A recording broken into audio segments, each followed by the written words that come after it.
great flood. Genesis chapter 7. Then the Lord said to Noah, "Come into the ark, you and all your household, because I have seen that you are righteous before me in this generation. You shall take with you 7 each of every clean animal, a male and his female, 2 each of animals that are unclean, a male and his female. Also 7 each of birds of the air, male and female, to keep the species alive on the face of all the earth.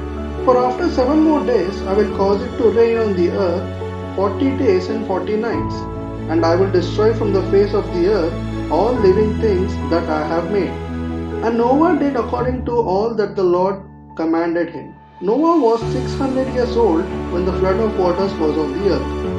So Noah with his sons, his wife, and his sons' wives went into the ark because of the waters of the flood.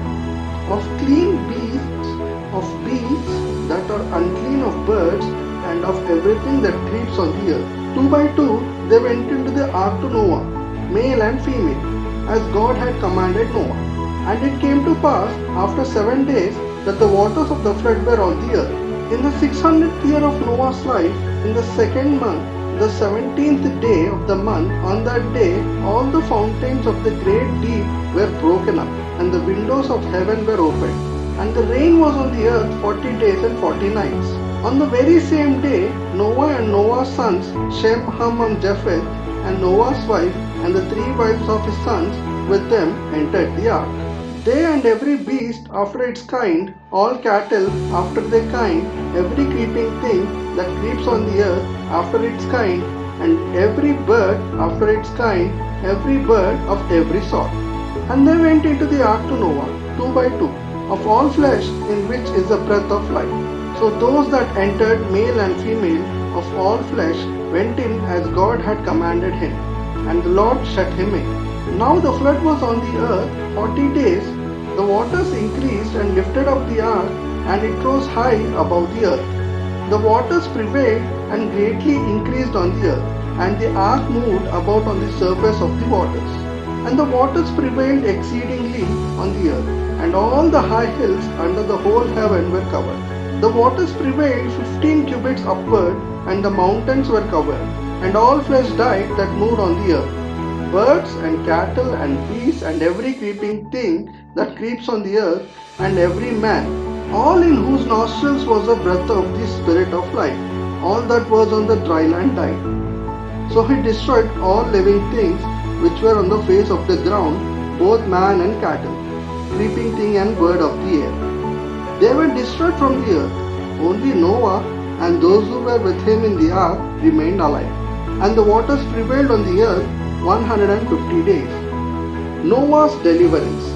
Chapter 8. Then God remembered Noah and every living thing and all the animals that were with him in the ark.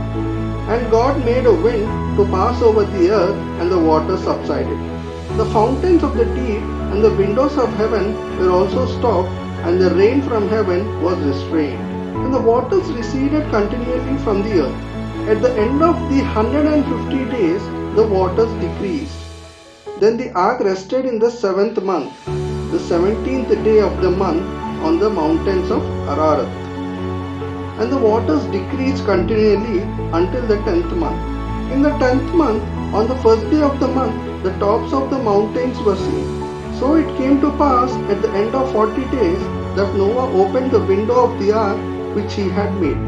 Then he sent out a raven which kept going to and fro until the waters had dried up from the earth. He also sent out from himself a dove to see if the waters had abated from the face of the ground.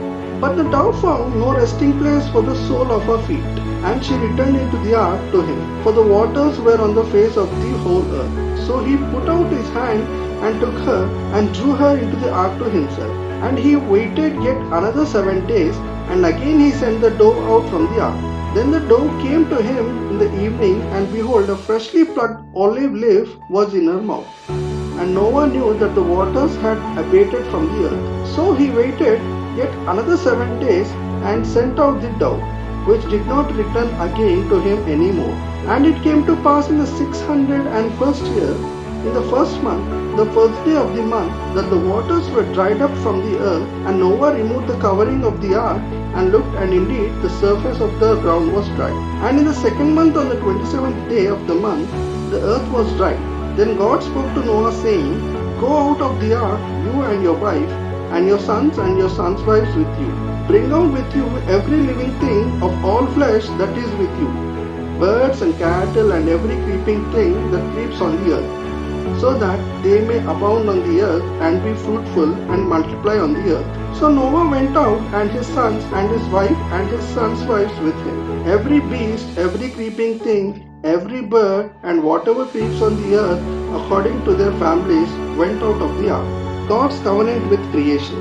Then Noah built an altar to the Lord, and took of every clean animal and of every clean bird, and offered burnt offerings on the altar. And the Lord smelled a soothing aroma. Then the Lord said in his heart, I will never again curse the ground for man's sake, although the imagination of man's heart is evil from his youth, nor will again destroy every living thing as I have done. While the earth remains seed time and harvest, and cold and heat, and winter and summer, and day and night shall not cease.